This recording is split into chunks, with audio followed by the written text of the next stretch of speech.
Jaya Radha Madhava Punya Bihari Jaya Radha Madhava. And now chapter 6. Maharaja Pariksit passes away.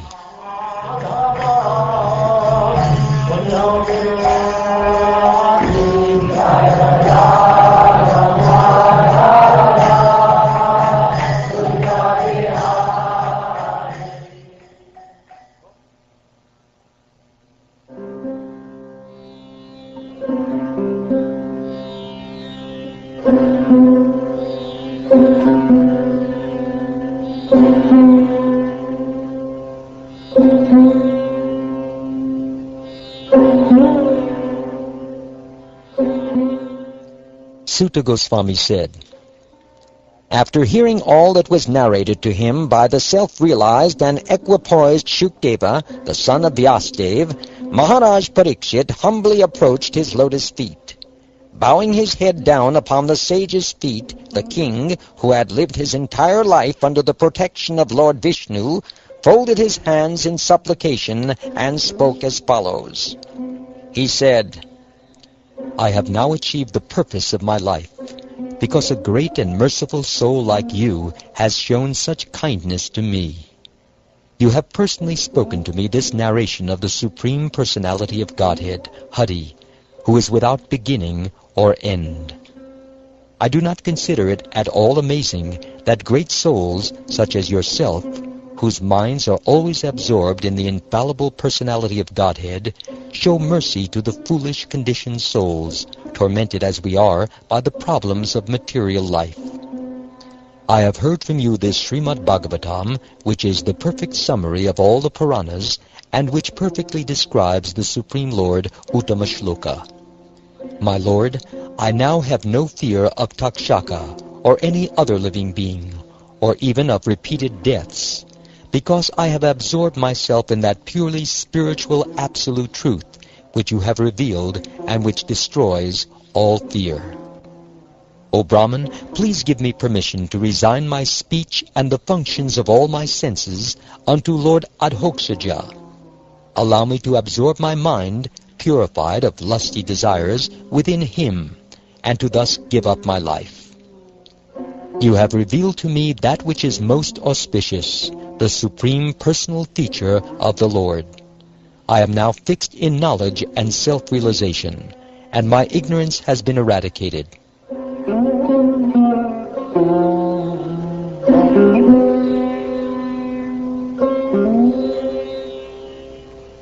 Thus requested, the saintly son of Srila Vyasadeva gave his permission to King Pariksit. Then, after being worshipped by the king and all the sages present, Shukdev departed from that place. Maharaj Pariksit then sat down on the bank of the Ganges, upon a seat made of darba grass, with the tips of its stalks facing east, and turned himself toward the north. Having attained the perfection of yoga, he experienced full self-realization and was free of material attachment and doubt. The saintly king settled his mind within his spiritual self by pure intelligence, and proceeded to meditate upon the supreme absolute truth. His life air ceased to move, and he became as stationary as a tree.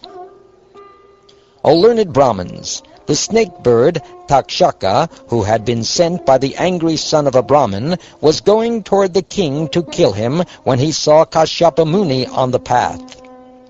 Takshaka flattered Kashyapa by presenting him valuable offerings, and thereby stopped the sage, who was expert in counteracting poison, from protecting Maharaj Pariksit. Then the snake-bird, who could assume any form he wished, disguised himself as a Brahmin, approached the king, and bit him.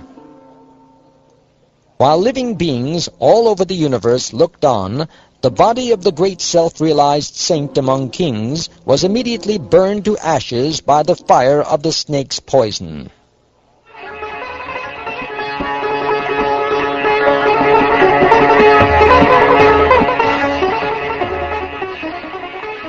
there arose a terrible cry of lamentation in all directions on the earth and in the heavens, and all the demigods, demons, human beings, and other creatures were astonished. Kettle drums sounded in the regions of the demigods, and the celestial Gandharvas and Apsaras sang. The demigods showered flowers and spoke words of praise. Hearing that his father had been fatally bitten by the snake bird, Maharaj Janamejaya became extremely angry, and had Brahmins perform a mighty sacrifice in which he offered all the snakes in the world into the sacrificial fire. When Takshaka saw even the most powerful serpents being burned in the blazing fire of that snake sacrifice, he was overwhelmed with fear and approached Lord Indra for shelter. When King Janamejaya did not see Takshaka entering his sacrificial fire, he said to the Brahmins, "Why is not Takshaka, the lowest of all serpents, burning in this fire?"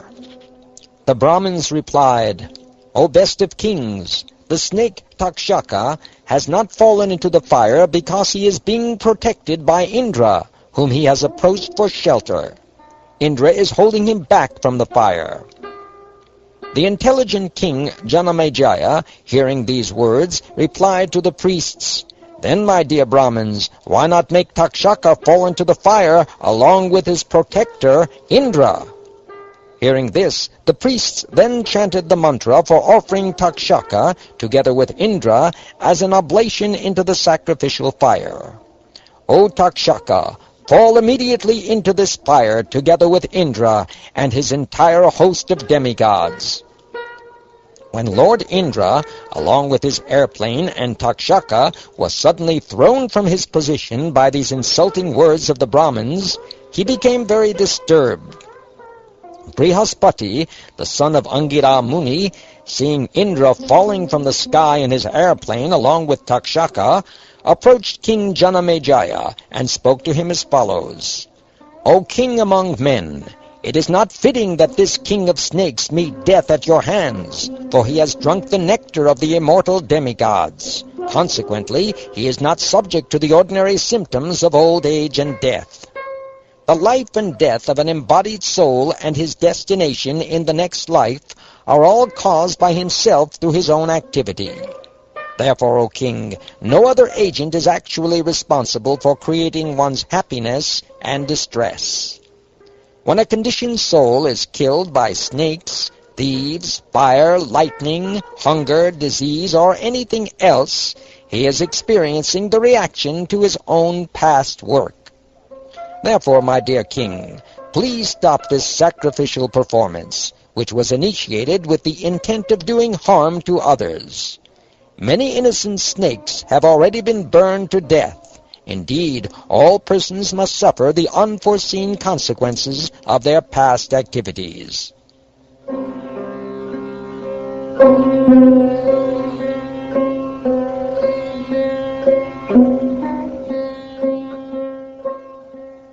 Advised in this manner, Maharaj Janamejaya replied, "So be it." Honoring the words of the great sage, he desisted from performing the snake sacrifice and worshipped Brihaspati, the most eloquent of sages. This is indeed the Supreme Lord Vishnu's illusory energy, which is unstoppable and difficult to perceive. Although the individual spirit souls are part and parcel of the Lord, through the influence of this illusory energy, they are bewildered by their identification with various material bodies.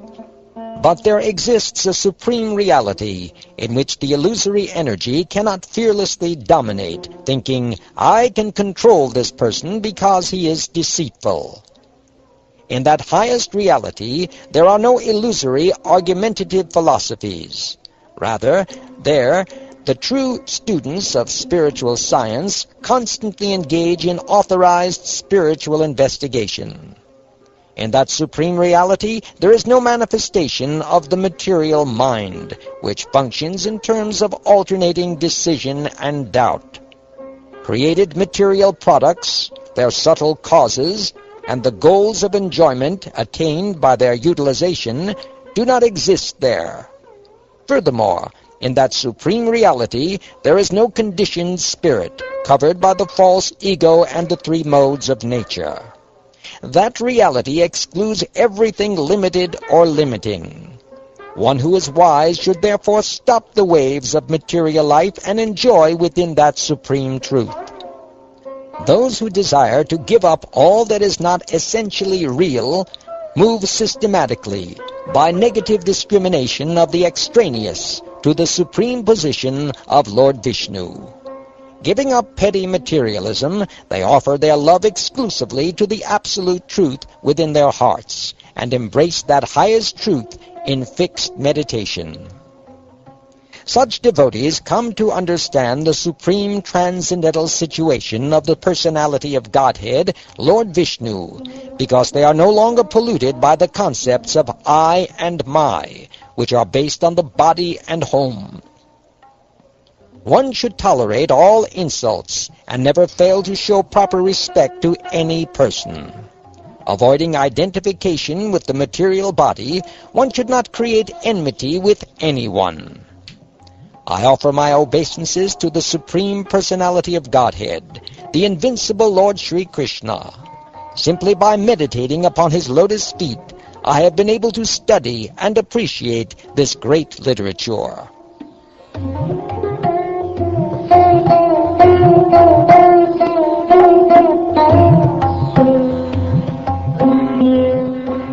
O gentle Sutta, please narrate to us how Pila and the other greatly intelligent disciples of Srila Vyasadeva, who are known as the standard authorities of Vedic wisdom, spoke and edited the Vedas. O Brahman, first, the subtle vibration of transcendental sound appeared from the sky of the heart of the most elevated Lord Brahma, whose mind was perfectly fixed in spiritual realization. One can perceive this subtle vibration when one stops all external hearing. By worship of this subtle form of the Vedas, O Brahman, mystic sages cleanse their hearts of all contamination caused by impurity of substance, activity, and doer, and thus they attain freedom from repeated birth and death. From that transcendental subtle vibration arose the Omkar, composed of three sounds. The Omkar has unseen potencies and manifests automatically within a purified heart. It is the representation of the absolute truth in all three of his phases, the Supreme Personality, the Supreme Soul, and the Supreme Impersonal Truth. This Omkar, ultimately non-material and imperceptible, is heard by the Supersoul without his possessing material ears or any other material senses. The entire expanse of Vedic sound is elaborated from Omkar, which appears from the soul within the sky of the heart. It is the direct designation of the self-originating absolute truth, the Supersoul, and is the secret essence and eternal seed of all Vedic hymns. Omkar exhibited the three original sounds of the alphabet, A, U, and M. These three, O most eminent descendant of Bhrigu, sustain all the different threefold aspects of material existence, including the three modes of nature, the names of the Rig, Yajur, and Samavedas, the goals known as Bur, Bhuvar, and Svar planetary systems, and the three functional platforms called waking consciousness, sleep, and deep sleep. From that Omkar, Lord Brahma created all the sounds of the alphabet, the vowels, consonants, semi-vowels, sibilants, and others, distinguished by such features as long and short measure. All-powerful Brahma made use of this collection of sounds to produce from his four faces the four Vedas, which appeared together with the sacred Omkar and the seven Vyarti invocations. His intention was to propagate the process of Vedic sacrifice according to the different functions performed by the priests of each of the four Vedas. Brahma taught these Vedas to his sons, who were great sages among the Brahmins and experts in the art of Vedic recitation. They in turn took the role of acharyas and imparted the Vedas to their own sons. In this way, throughout the cycles of 4 ages, generation after generation of disciples, all firmly fixed in their spiritual vows, have received these Vedas by disciplic succession. At the end of each Dvapara Yuga, the Vedas are edited into separate divisions by eminent sages. Observing that people in general were diminished in their lifespan, strength, and intelligence by the influence of time, great sages took inspiration from the personality of Godhead sitting within their hearts and systematically divided the Vedas. O Brahman, in the present age of Vaivasvata Manu, the leaders of the universe, led by Brahma and Shiva, requested the Supreme Personality of Godhead, the protector of all the worlds, to save the principles of religion. O most fortunate Shonaka, the Almighty Lord, exhibiting a divine spark of a portion of his plenary portion, then appeared in the womb of Satyavati as the son of Parashara. In this form, named Krishna Dvaipayana Vyas, he divided the one Veda into 4. Srila Vyasadeva separated the mantras of the Rig, Atharva, Yajur, and Samvedas into 4 divisions, just as one sorts out a mixed collection of jewels into piles. Thus he composed 4 distinct Vedic literatures. The most powerful and intelligent Vyasadeva called 4 of his disciples, O Brahman, and entrusted to each of them one of these 4 Samhitas. Srila Vyasadeva taught the first Samhita, the Rig Veda, to Pila, and gave this collection the name Bhavricha. To the sage Vaishampayana, he spoke the collection of Yajur mantras named Nigada. He taught the Samveda mantras, designated as the Chandoga Samhita, to Jaimani, and he spoke the Atharva Veda to his dear disciple Sumantu. After dividing his Samhita into 2 parts, the wise Pila spoke it to Indrapramati and Bashkala.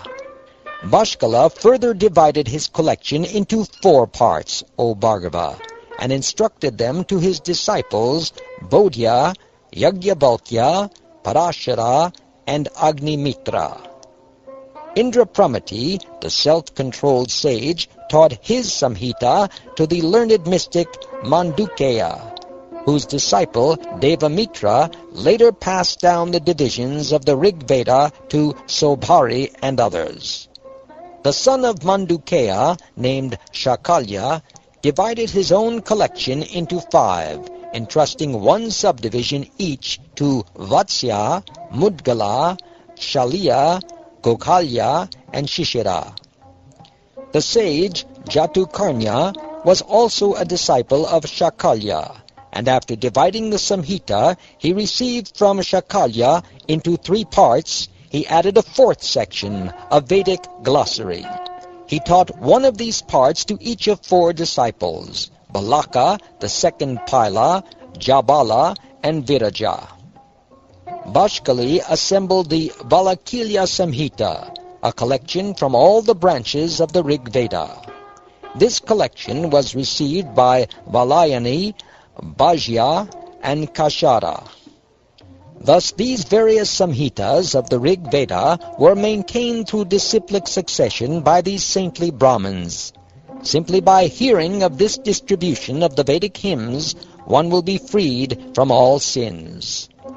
The disciples of Vaishampayana became authorities in the Atharva Veda. They were known as the Charakas because they executed strict vows to free their guru from his sin of killing a Brahmin.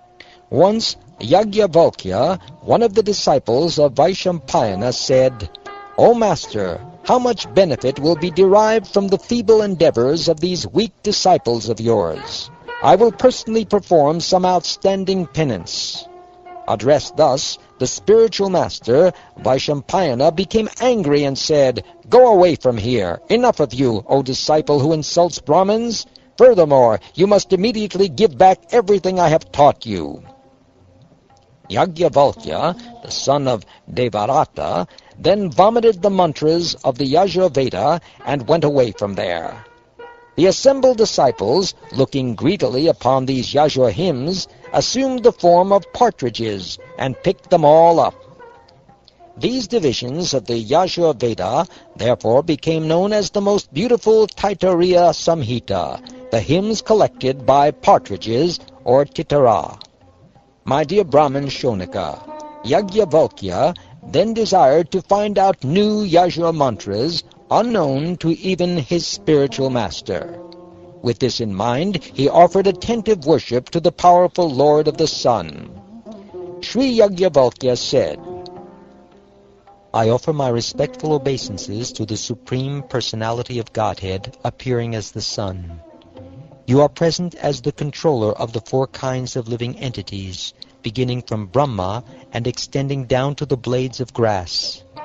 Just as the sky is present both inside and outside every living being, you exist both within the hearts of all as the Supersoul, and externally in the form of time. Just as the sky cannot be covered by the clouds present within it, you are never covered by any false material designation.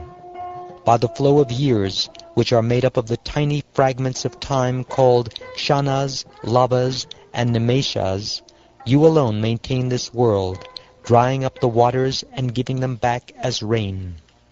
O glowing one, O powerful Lord of the Sun, you are the chief of all the demigods.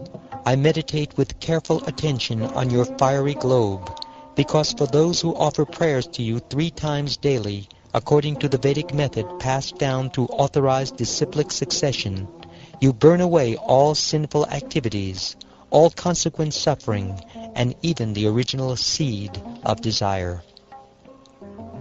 You are personally present as the indwelling Lord in the hearts of all moving and non-moving beings, who depend completely on your shelter.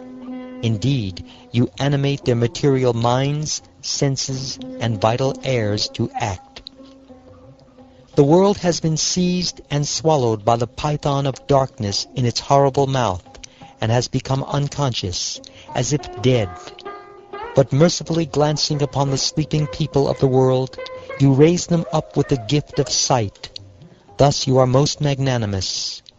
At the 3 sacred junctures of each day, you engage the pious in the path of ultimate good, inducing them to perform religious duties that situate them in their spiritual position. Just like an earthly king, you travel about everywhere, spreading fear among the unholy as the powerful deities of the directions offer you in their folded palms, lotus flowers, and other respectful presentations. Therefore, my Lord, I am prayerfully approaching your lotus feet, which are honored by the spiritual masters of the 3 worlds, because I hope to receive from you mantras of the Yajurveda unknown to anyone else.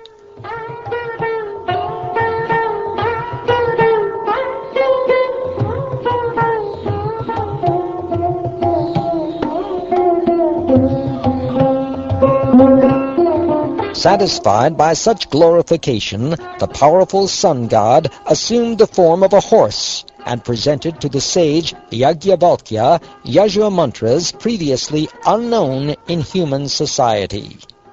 From these countless hundreds of mantras of the Yajurveda, the powerful sage compiled 15 new branches of Vedic literature.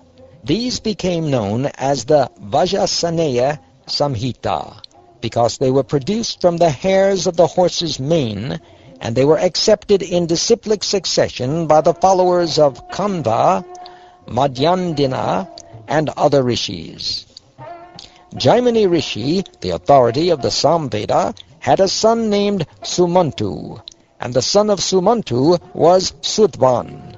The sage Jaimini spoke to each of them a different part of the Samveda Samhita. Sukarma, another disciple of Jaimini, was a great scholar. He divided the mighty tree of the Samveda into 1,000 Samhitas. Then, O Brahmin, 3 disciples of Sukarma, Hiranyanabha, the son of Kushala, Paushangji, and Avantya, who was very advanced in spiritual realization, took charge of the Sam mantras. The 500 disciples of Paushyangji and Avantya became known as the northern singers of the Samveda, and in later times some of them also became known as eastern singers. 5 other disciples of Paushyangji, namely Logakshi, Mangali, Kulya, Kushida, and Kukshi, each received 100 samhitas. Krita, the disciple of Hiranyanaba, spoke 24 samhitas to his own disciples, and the remaining collections were passed down by the self-realized sage Avantya.